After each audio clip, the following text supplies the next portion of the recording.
मी काय केलं 5 वर्षामध्ये हे तुम्हाला ठाऊक आहे, आणि पुढच्या 5 वर्षामध्ये मी काय करणार आहे मी आपल्या पुढे सादर केलेलं आहे. मी काय केलं हा वचननामा गेल्या 5 वर्षामध्ये मी तुमच्या पुढे सादर केलेला आहे.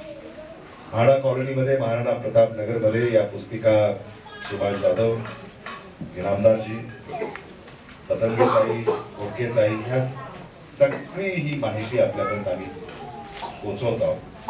ही माहिती आपण मतदारांपर्यंत पोहोचवली पाहिजे या आग्रहाची विनंती मी आपल्याला या निमित्ताने करतो.